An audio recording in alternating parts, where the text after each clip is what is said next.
कहावत तो आपने सुनी ही होगी, आधा अधूरा ज्ञान घातक होता है। Half knowledge is dangerous. अब इसे ऐसे समझिए कि एक कॉमन ओपिनियन है, आप जितना चलेंगे, जितनी सीढ़ियां चढ़ेंगे, जॉइंट्स उतने मजबूत होंगे। लेकिन इससे जुड़ी जो जरूरी बात जाननी चाहिए मीनाक्षी, लोगों को वो जानते नहीं है। और वो ये कि चलना भले ही अच्छा हो, लेकिन हार्ड सरफेस पर चलना, सख्त सोल वाले फुटवेयर पहनना घुटनों के लिए नुकसानदायक है। इससे कार्टिलेज जल्दी खराब होते हैं क्योंकि वो घिसते हैं। और हाल ये है कि दिल्ली में इन दिनों नी पेन की शिकायत लेकर काफी यंगस्टर्स डॉक्टर्स के पास आ रहे हैं। 35 साल या उससे ऊपर का हर तीसरा शख्स इस बीमारी की गिरफ्त में है। ऑस्टियोआर्थराइटिस बच्चों और युवाओं के लिए भी बड़ी समस्या बनता जा रहा है। अमित, वैसे मीनाक्षी, एक बात बताइए कि हड्डियां तो स्टील से भी 6 गुना ज्यादा मजबूत होती हैं। जॉइंट्स में कुशन के कई लेयर होते हैं, तो फिर ये हार्ड सरफेस पर चलने से, सख्त सोल वाले जूते पहनकर दौड़ने से आखिर जोड़ों में दर्द क्यों होने लगता है? देखिए, कार्टिलेज का घिसना तो एक वजह है, लेकिन इसके साथ ही जोड़ों में दर्द और गठिया होने की बड़ी वजह है फिजिकल एक्टिविटी में कमी होना। इसके साथ साथ खराब लाइफस्टाइल, बिगड़ा हुआ खान पान भी इसमें एडिशन करता है। बिल्कुल, कई बार तो हमने जो घर वालों को सुना है बोलते हुए, खासतौर पर बड़ों को बोलते हुए सुना है कि बच्चे दूध, दही, घी और छाछ जरूर पिए, और इससे हड्डियों को कैल्शियम मिलता है और बढ़ती उम्र में हड्डियां जो हैं वो और मजबूत रहती हैं। लेकिन आज कितने बच्चे और युवा में दूध, दही, घी, छाछ पीते हैं, खाते हैं। हाल तो यह है कि छोटे छोटे बच्चों को कैल्शियम, विटामिन डी, B12 के सप्लीमेंट्स देने पड़ रहे हैं, क्योंकि धूप में भी तो नहीं जाते हैं। बिल्कुल, तभी तो आर्थराइटिस का ग्राफ बहुत तेजी से बढ़ रहा है। आपको बता दें, 3 साल में 12 करोड़ गठिया के मरीजों में वृद्धि हुई है, जो अगले 25 साल में 84 करोड़ से ज्यादा हो जाएंगे। और अगर ऐसी बात है मीनाक्षी, तो बिना वक्त बर्बाद किए हमें योग गुरु के पास ही चलना चाहिए, क्योंकि पूरी जानकारी और योग की इससे जो छुटकारा दिलाने के उपाय हैं वो तो स्वामी रामदेव भी हमें बताएंगे। स्वामी जी, बहुत बहुत स्वागत है आपका। प्रणाम। प्रणाम स्वामी जी, स्वागत है। सुप्रभात। बहुत बहुत प्रणाम आपको भी अमित जी, मीनाक्षी जी, ज्योत्सना जी। और ऐसे मेरी तरह उछलते रहना है 100 साल तक, तो रोज योग करो। और मैं देखो, न जूते न चप्पल, और हम तो सुबह सुबह एक तो जो है घास पर दौड़ लगाते हैं। जूते थोड़े से दौड़ते जूते में तो फिर थोड़े मुलायम वाले होते हैं, और हार्ड सरफेस पर पहले जो गांव के कच्चे रास्ते होते थे उनमें दौड़ा करते थे। आज भी जो रनिंग ट्रैक बनाते हैं ना दौड़ने के लिए, तो पीटी उषा जी मेरे से मिली थी 1 साल पहले। अभी भी वो तो हेल्दी है, लेकिन उन्होंने ऊट पटांग काम नहीं किए, खान पान को ठीक रखा, सात्विक जीवन जीती है। तो पहले गांव में कोई दौड़ता था ना, बोले पीटी उषा बनेगा। तो दौड़ने के भी तरीके हमारे ठीक होने चाहिए। और ताड़ासन, तिर्यक ताड़ासन, ये तो पूरी शरीर की स्ट्रेचिंग जो रोज करा देते हैं, और सूर्य नमस्कार कर सके तो बहुत अच्छी बात है। यहाँ पर भी हमारी काफ़ी बहनें हैं जो दौड़ रही हैं। बहनों में ये बात का प्रकोप कुछ ज़्यादा ही हो जाता है, हार्मोनल इम्बैलेंस, कार्टिलेज का घिसना, घुटने कमर का दर्द, बहुत पीड़ाएं सहती हैं। इस संसार को तो आगे बढ़ाती है। आज हम भी इस धरती पर पैदा हुए तो एक माँ की तपस्या होती है, उसके पीछे पूज्य माता गुलाब देवी। चलो, लेकिन इसमें दूसरों की जिंदगी पैदा करना, जीवन को फिर उसको संवारना, उसमें अपना ख्याल भूल जाती है। तो आज एक व्रत लेंगे, सुबह धूप में बैठेंगे 1 घंटा, धूप का एक्सपोजर, और वो भी मेरी तरह से कम कपड़ों के साथ। तो फिर विटामिन डी, B12, कैल्शियम और आयरन, कोई भी चीज की डेफिशिएंसी नहीं होती। देखो, सूर्य नमस्कार तो रोज का अभ्यास हमारा। इधर ये वातमोक्षण चल रहा है, जिनके शरीर में ऐसी पीड़ाएं होती है ना, उसके लिए आज 10 उपाय बता रहे हैं। वातमोक्षण, दर्द को खींच खींच के बाहर निकाल देते हैं। फिर कायरोप्रैक्टिक, यह हमारा डॉक्टर अजीत राणा बहुत ही कुशल वैद्य है हमारा। ये महीने में तो एक बार भी मुझे भी खींचतान करके बढ़िया कर देता है। पूरे शरीर की नस, नाड़ियाँ, हड्डी, पसली सब जो है उसको ठीक जगह से बैठा देता है। रोज रोज नहीं करना चाहिए। 60 साल के बाद महीने में या साल भर में एक बार ही ठीक करवा लिया करो। ये कायरोप्रैक्टिक बड़ा जबरदस्त है। इसमें गर्दन, कमर, घुटने, पूरे शरीर के structural imbalance is the main cause of all diseases, इसको ठीक कर देते हैं। ये भुजंगासन भी और ये सूर्य नमस्कार भी स्ट्रक्चरल इम्बैलेंस को दूर करता है। तो चलो भुजंगासन ही कर लो। फिर देखो ये श्रृंगी रक्तमोक्षण, ये सींग है गाय के, वो लगाते।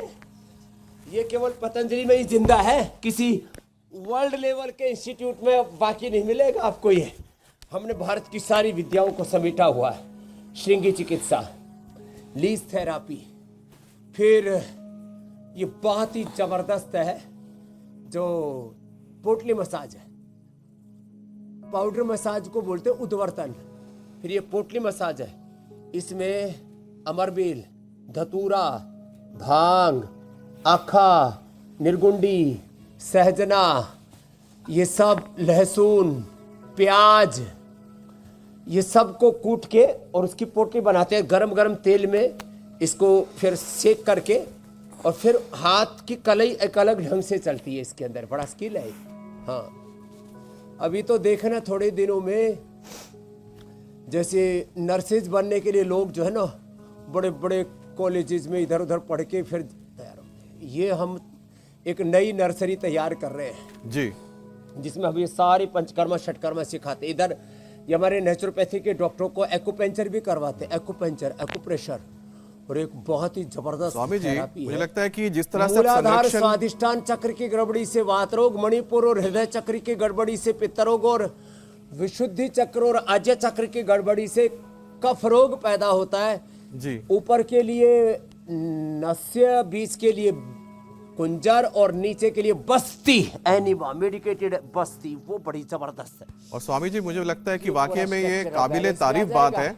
और मुझे लगता है कि 33 आने वाली 33 पीढ़ी के बात लिए अच्छी हो जाएगी। स्वामी जी आप और आपकी जो संस्था है, जो हमारी जो पौराणिक पद्धतियां हैं, प्राचीन पद्धतियां हैं, जिससे कि आप सेहतमंद रह सकते हैं, जैसे कि आपने श्रृंगी चिकित्सा का जिक्र किया, ये संरक्षण जो आप कर रहे हैं स्वामी जी, वाकई में ये बहुत ही अनमोल है, बहुमूल्य चीज है।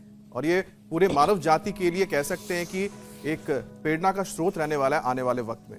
स्वामी जी, हार्ड सरफेस और सख्त सोल वाले फुटवेयर यानी जूते अगर गलत तरीके से एक्सरसाइज करें तो एड़ी और घुटनों को खराब कर देते हैं। अब यंग एज में लोगों को कार्टिलेज घिस जाने की दिक्कत हो रही है और इसमें दिल्ली एनसीआर की हालत सबसे खराब बताई जा रही है।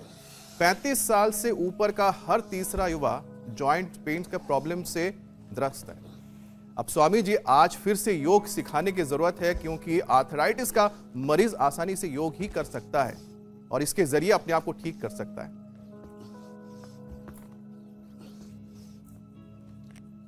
हाँ, अब देखो, अब हमारी तरह से ऐसे दंड तो सब ना लगा पाएंगे, तो भुजंगासन ही कर ले। अब मैं कहूँ कि तुम जो है अब ऐसे पूरा दंड बैठक लगाओ तो पूरी तो ना होगी, धीरे धीरे हो जाएगी।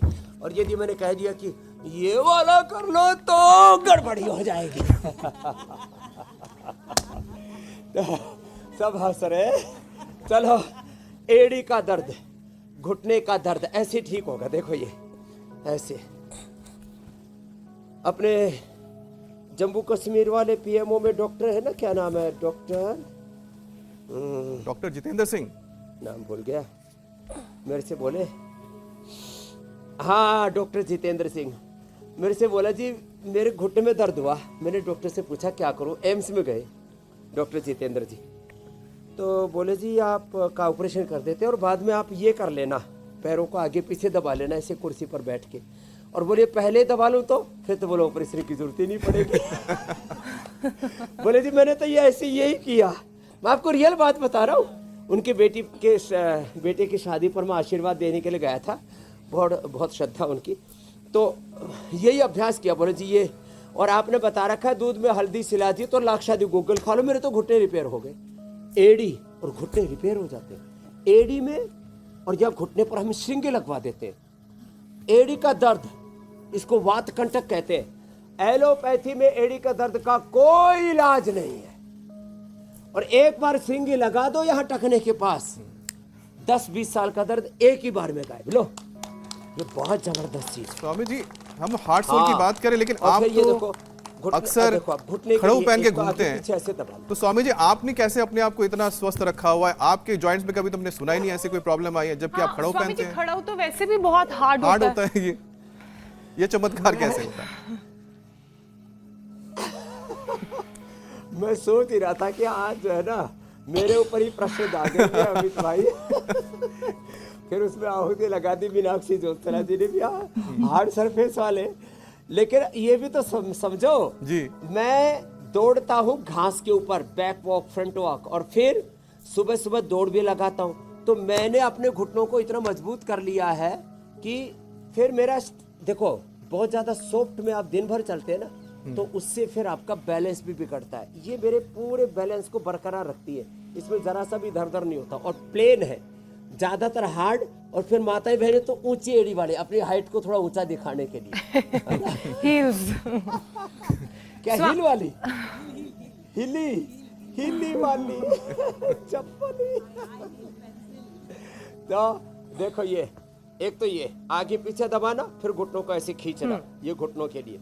तो ये घुटनों के लिए बताया स्वामी ऐसे, जी, फिर ये उल्टा लेट करके ऐसे, ये ऐसे, और घुटने के लिए फिर ऐसे बैठ करके ऐसे, ऐसे कुर्सी पर बैठ करके भी ऐसे ऐसे घुटने को हिला सकते हैं। जैसे उधर वो दीवार पर बैठे हैं ना, हाँ, बैठे बैठे माता जी उधर पीछे मछलियों को रोटी भी डाल रही है। ऐसे ऐसे ही हिला लिया करो, कुर्सी पर बैठ करके या दीवार पर बैठ करके।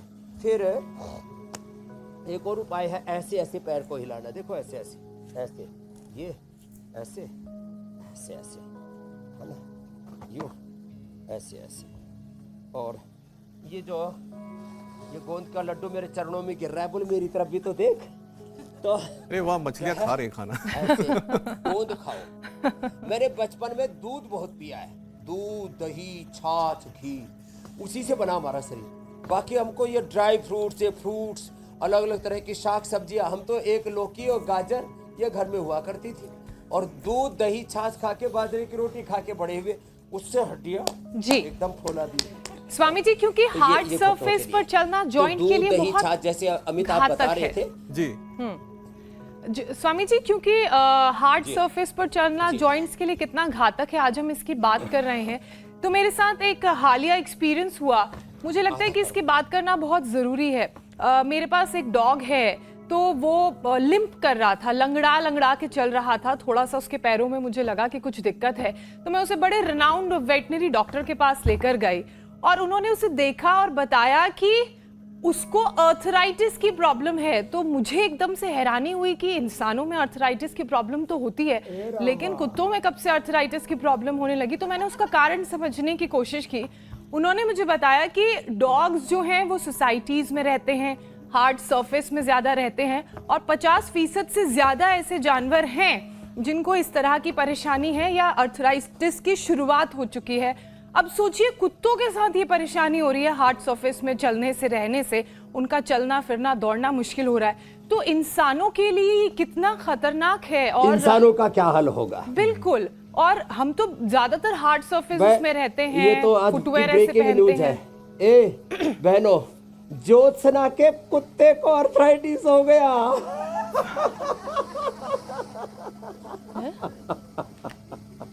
बड़ा, मैं वो हरियाणा की भाषा में बोले तो भाई चाड़ा पाट गया रे भाई, ये तो कलयुग, घोर कलयुग आ गया।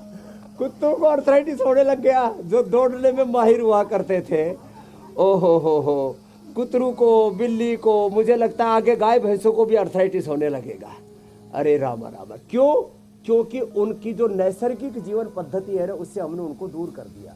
गाय भैंस को पहले जो है ठाड़ में, कच्ची मिट्टी वाले में रखा करते थे, अब पके हुए जो है ना एकदम फर्श डाल के रखते हैं, स्वच्छता हाइजीन के चक्कर में। तो आपने कुतरू की बात की, जो डॉग्स है उनके अलावा हमारे जो एनिमल्स हैं घर के, चाहे वो गाय है, भैंस है, बफेलो है, काउस है, इनको भी अभी अर्थराइटिस होने लग गया है, उनको भी वात रोग होने लग गया है। सच्ची आपने ध्यान दिलाया।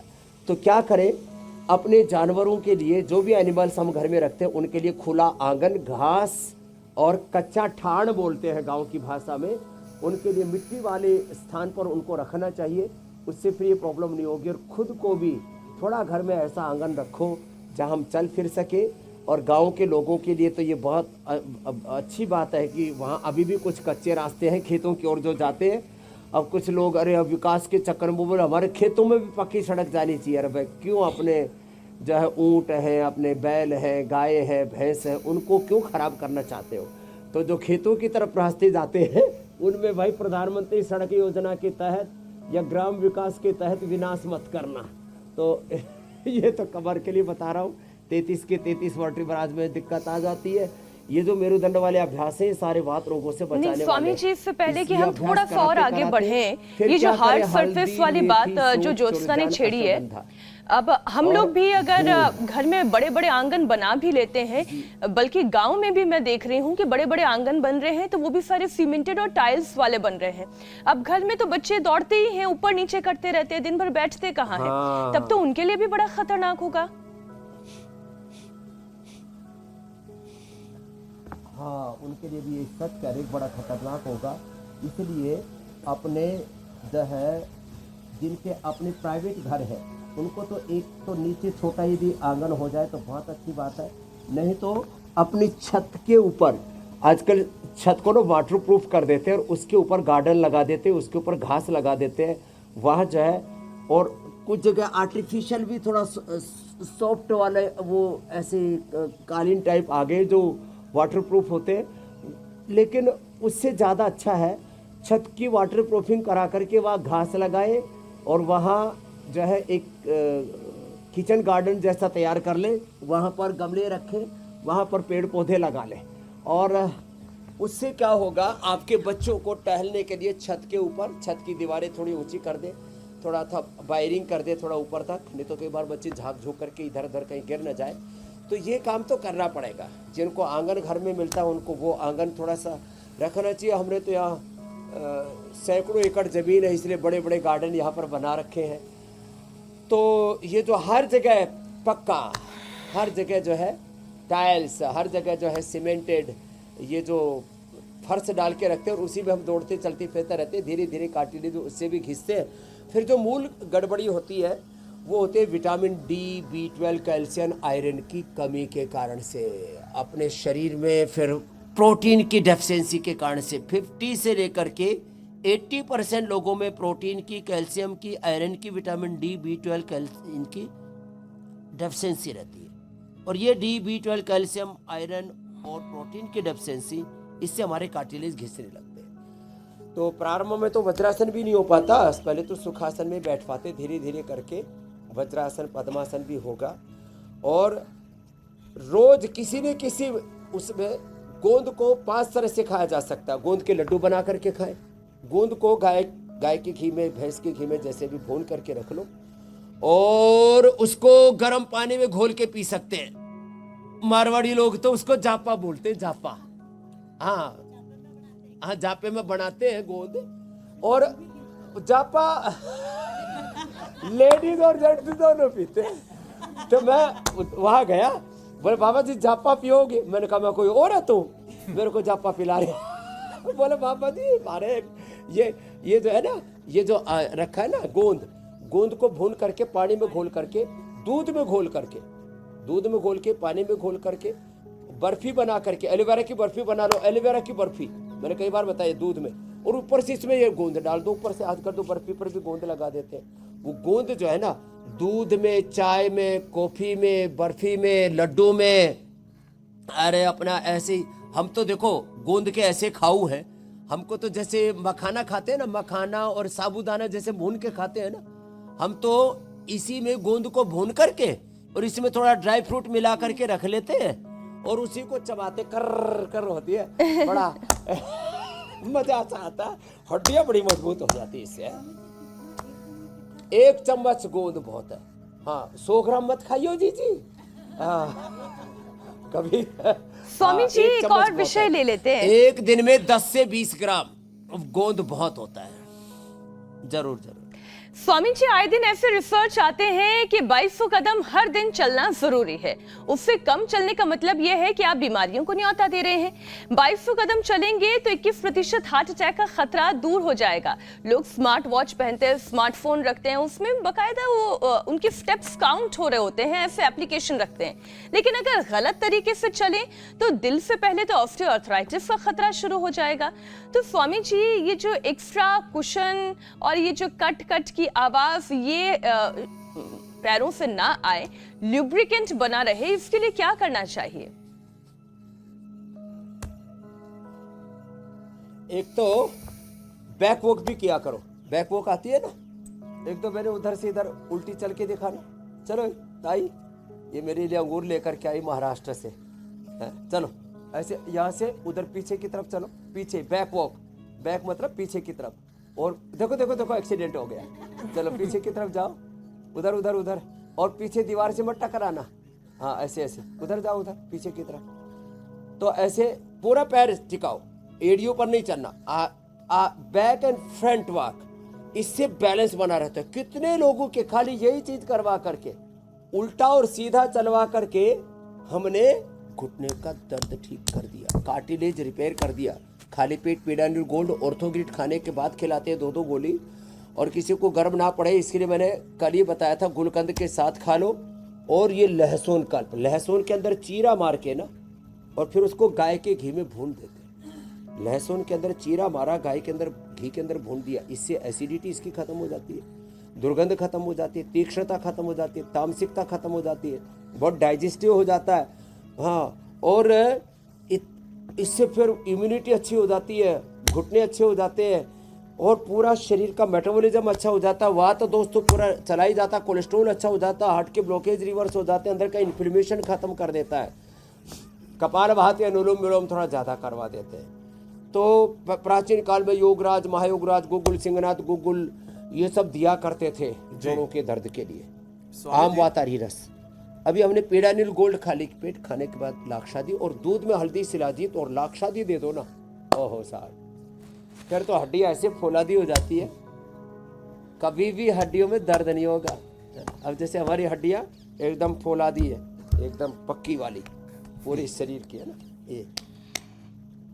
स्वामी जी, हड्डियों की बात चली तो कपालभाति अनुलोम विलोम करना, विटामिन डी, B12 कैल्शियम की डेफिशिएंसी ना हो, इसके लिए नेचुरल हमने Nutrela vitamin D, B12 calcium, iron, और ये प्रोटीन पाउडर भी, और ये ऑर्थो केयर, ये तो बहुत ही जबरदस्त है। हम ATM की सब्जी खिलाते, रागी बाजरे की रोटी खिलाते, 3 दिन उपवास कराते, और पीड़ांतक क्वाथ इसी से बस्ती देते। पीड़ांतक, निर्गुंडी, पारिजात सबको मिल नहीं पाते थे, प्रासना, तो ये भी हमने सबको उपलब्ध करा दिए। स्वामी जी, पहले आपने लोगों के लिए बड़ा चैलेंजिंग होता था कि ये 10 मूल कहाँ से लाएं। जी मेरे भाई, क्योंकि आपने इतने उपाय बता दिए, क्योंकि ये जो आप उपाय बता रहे हैं, इन्हीं समस्याओं को आपके सामने हम और भी लेकर आ रहे हैं। और मुझे याद है कि जब मैं छोटा था तो घर में हमेशा बोला जाता था कि दूध पियो, दूध पियो। स्वामी जी, करीब 12 साल का मैं होऊंगा या 13 साल का, तब जाके मुझे दूध पीना अच्छा लगा। उससे पहले तो ऐसा लगता था कि जैसे कोई जबरदस्ती जहर पिला रहा है। अब लेकिन अब दूध ना पीने की वजह से उसकी क्या खामियाजा भुगतना पड़ता हम सब जानते हैं। नहीं, मैं तो अमित ये कह रही हूँ, आजकल कई लोग ये कहते हैं कि दूध में तो उतना कैल्शियम होता ही नहीं है जितना कैल्शियम हमारी बोन्स को जरूरत होती है। दूध जी जी, बात पूरी कर लें। हाँ, क्योंकि स्वामी जी, जो कैल्शियम होता है हड्डियों के लिए बहुत जरूरी होती है, और दूध से ही हमें वो मिलता है, दूध दही से। अब हड्डियां जिससे मजबूत रहे, लेकिन अब तो ये होता है कि छोटे छोटे बच्चे, जैसे कि मीनाक्षी भी जिक्र कर रही थी, calcium, vitamin D, vitamin B12 इसके सप्लीमेंट देने पड़ रहे हैं उनको, और इससे जो रूमेटाइटिस आर्थराइटिस है वो बढ़ता जाता है। और स्वामी जी, इसके वजह से ही जरा समझाइए कि आखिरकार ये जो समस्या है रूमेटाइड आर्थराइटिस वो क्यों होता है, और इससे बचने के क्या उपाय है, और बच्चे इसमें किस तरह से घेरे में आ रहे हैं।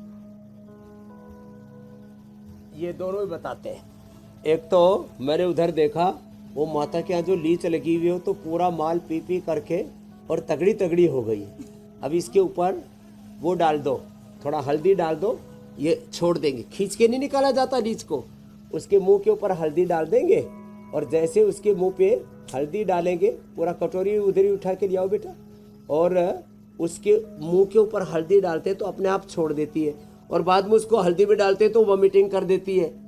हाँ, फिर ये लीच दोबारा भी प्रयोग में ले सकते हैं। जो स्वस्थ व्यक्ति है उनकी लीच प्रयोग में लेते हैं, जिनको कोई संक्रामक रोग होते हैं ना लीच के हल्दी लगाई, नीचे गिर गई, टपक टपक गई फिर भाभी हल्दी लगा देते हैं तो वहाँ फिर घाव भी नहीं होता, लगती है तो ऐसे लगती है चींटी जैसी। खैर, तो ये जहाँ भी दर्द होता है उसके लिए लीच चिकित्सा, उसके लिए श्रृंगी, उसके लिए पोटनी मसाज, उसके लिए एक्यूपेंचर, उसके लिए एक्यूप्रेशर, उसके लिए वात मोक्षण, रक्त मोक्षण, ये जो, और इधर से जो है हमारे डॉक्टर अजीत राणा जी जो कार्डियोप्रैक्टिक में भी लगे हुए, ये सूक्ष्म व्यायाम जो मैं बता रहा हूँ ये करें। और अब देखो, शाकाहारियों के लिए विटामिन डी, B12, कैल्शियम का स्रोत क्या है?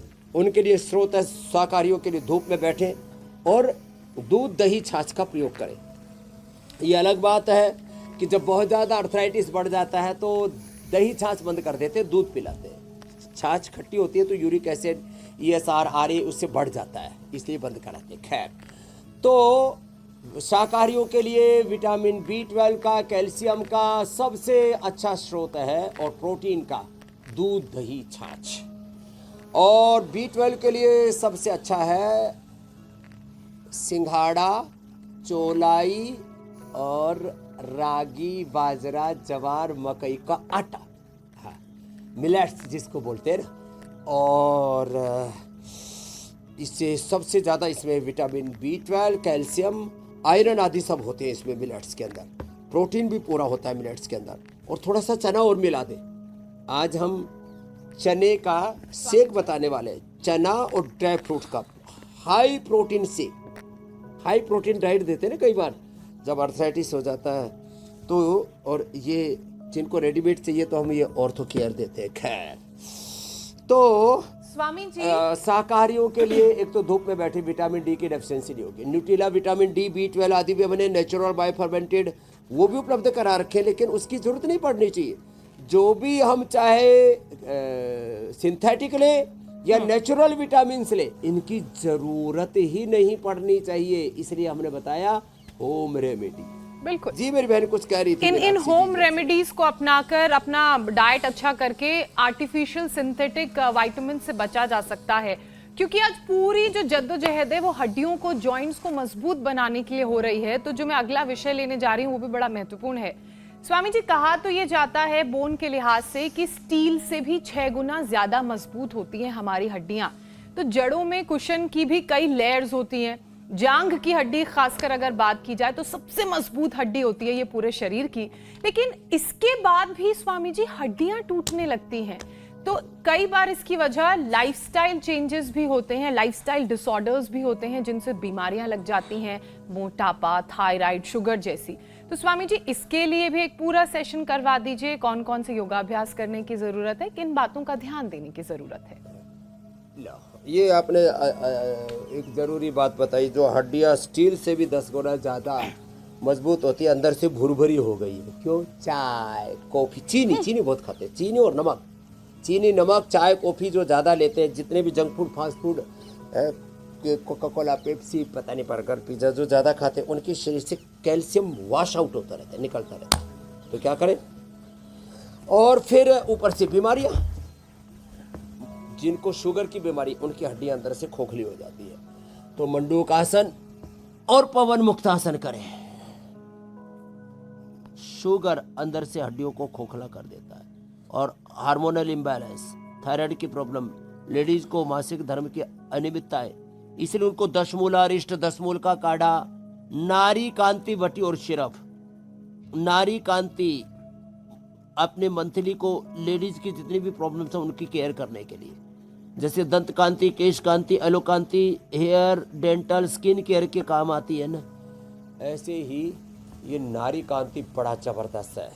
लेडीज के हार्मोनल इम्बैलेंस से उनको बचाने के लिए मंडूक आसन, मुट्ठी बांध के, मुट्ठी खोल के, ऐसे हथेली पर हथेली रख करके 1 से 2 मिनट करना होता है। ऐसे ही ये पवन मुक्तासन, ये पवन मुक्तासन, ये डायबिटीज के लिए खाली पेट खीरा, करेला, टमाटर का जूस, मधुनाशिनी, उसके साथ खाने के बाद मधुग्रीव। ये उत्तान पादासन बहुत ही जबरदस्त है, दोनों ही अभ्यास। फिर रही बात अब थायराइड इसके लिए ऐसे ये मत्स्यासन करें, ऐसे। जिनसे बन पाए उनसे सर्वांगासन हलासन करें, ऐसे। ये ये तो अभ्यास तो बहुत ही जबरदस्त है थायराइड के लिए और हार्मोनल इम्बैलेंस के लिए। ये दो और बैठ करके सिंहासन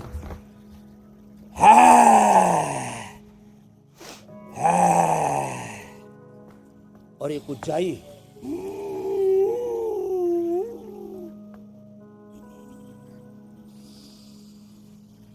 साउंड करते हैं, उसमें सांस अंदर लेना और फिर दाएं नाक को बंद करके बाहर छोड़ देना।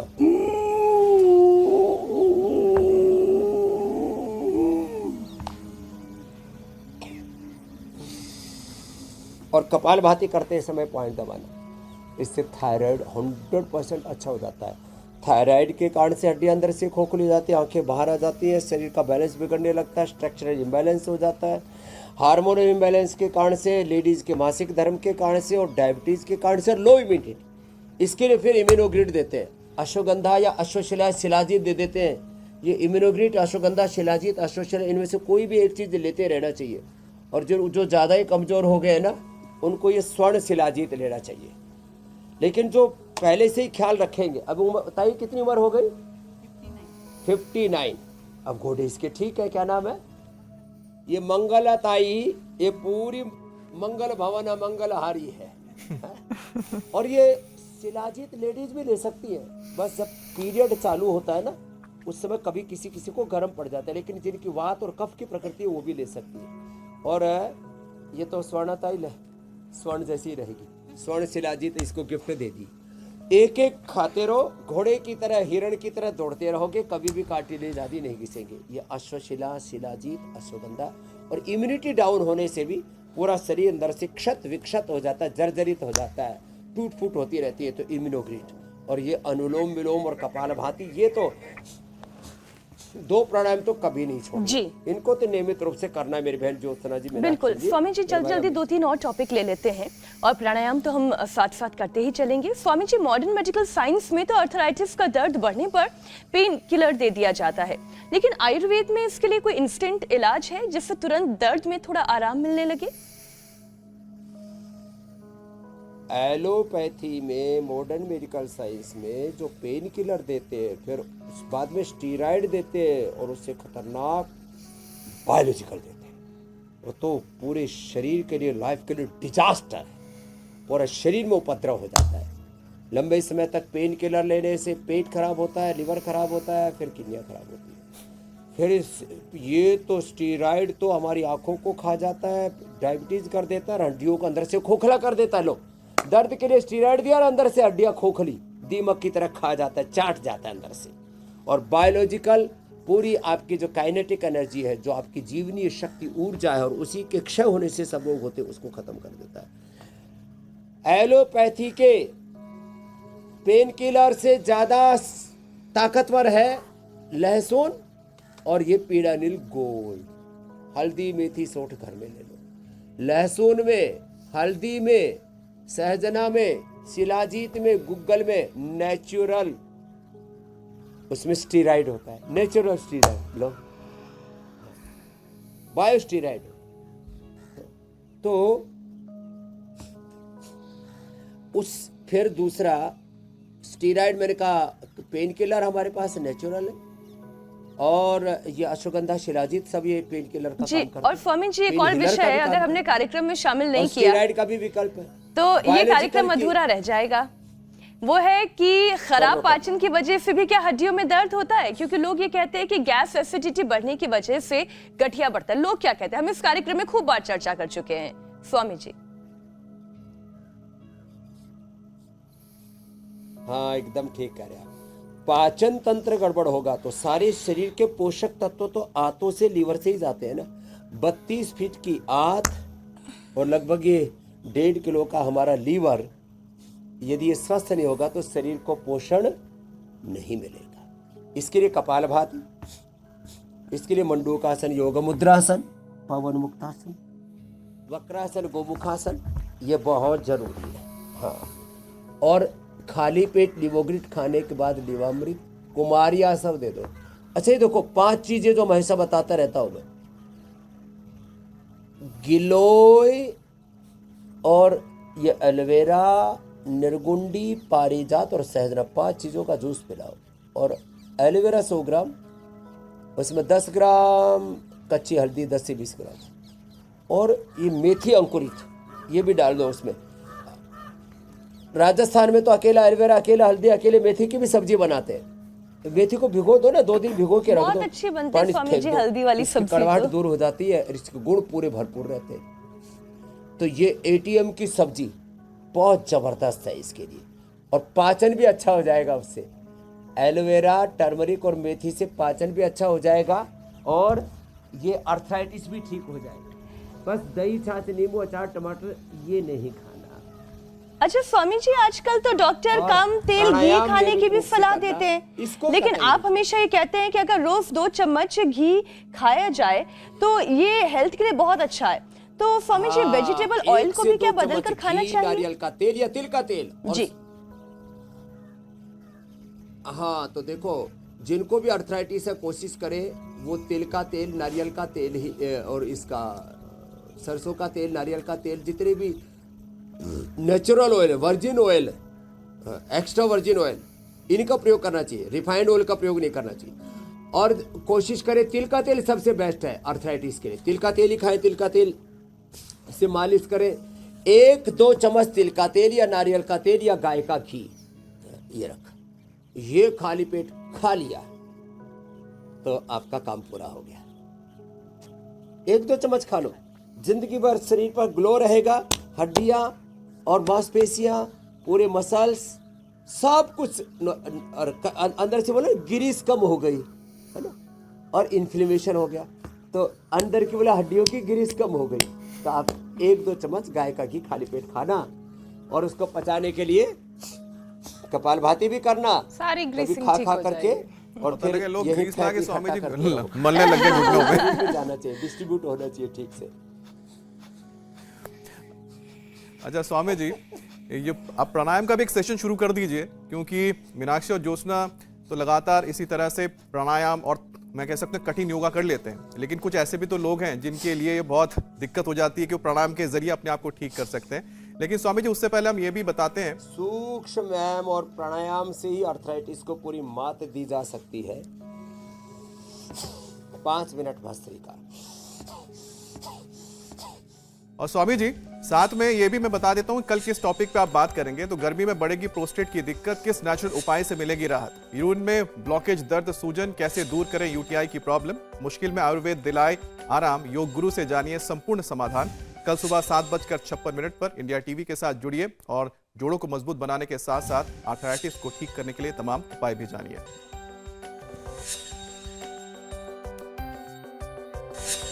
स्वामी जी, एक लास्ट उपाय हमने रखा है, जी जी, बहुत जबरदस्त उपाय है ये। एक तो ये जो खजूर है ना, हमने कई तरह के खजूर देश के लोगों को बहुत सस्ते में उपलब्ध करा दिए। खजूर का ये डेट सिरप भी उपलब्ध करा दिया। अच्छा, अब प्रोटीन ये बेसिक रिक्वायरमेंट है, नहीं तो कार्टिलेज घिसेंगे, हड्डियां कमजोर पड़ेंगी। सब चीजों के लिए प्रोटीन जो है हर पूरे शरीर के ढांचे का, कंकाल तंत्र जिसको बोलते हैं स्केलेटन सिस्टम, उसका ढांचे का मूल आधार है। तो हड्डियों को, मांसपेशियों को, पूरे शरीर को मजबूत बनाने के लिए एक तो ये जो है दूध है, और इस दूध में क्या क्या डालें? एक आदमी के हिसाब से 3 से 5 ये बादाम, 3 से 5 बादाम, उसको थोड़ा सा ऐसे डाल दिया, और थोड़ा अखरोट। या अखरोट ना, इसकी शेप भी जोड़ों जैसी है, घुटने जैसी है इसका ना, जैसे घुटने की कपाली होती है ना, ऐसे ये अखरोट। फिर इसमें थोड़ा सा ये 1 मुट्ठी भर चना एक आदमी के लिए पर्याप्त है, ये चना, और थोड़ी किशमिश इसको डाल दिया, और खजूर। तो मीठा की भी जरूरत नहीं पड़ेगी। फिर इसके अंदर आपको ये पतंजलि हनी मिलाने की जरूरत नहीं पड़ेगी, हनी। और ये हम ये जैगरी पाउडर भी उपलब्ध कराते हैं, मधुरम भी, गुड़ शक्कर भी उपलब्ध कराते हैं, इसकी जरूरत नहीं पड़ेगी। इसका सेक बनाया और इसका सेक बनाकर पिलाते हैं, पीते हैं, इतना जबरदस्त हो जाता है साहब। तो डॉक्टर अजीत राणा इधर आ, तूने बहुत मेहनत की है। हाँ। तो ये ऐसे जो इसको बना करके पी लेते हैं ना, अब तो स्वामी जी वैसे भी होली आने वाली है, अच्छी अच्छी वाली ठंडाई आप बनाना सिखाएंगे। आज के लिए स्वामी जी हमें इजाजत दें, कल फिर आपसे मुलाकात होगी। शुक्रिया स्वामी जी, धन्यवाद प्रणाम। स्वामी जी। बहुत बहुत धन्यवाद, बहुत बहुत प्रणाम।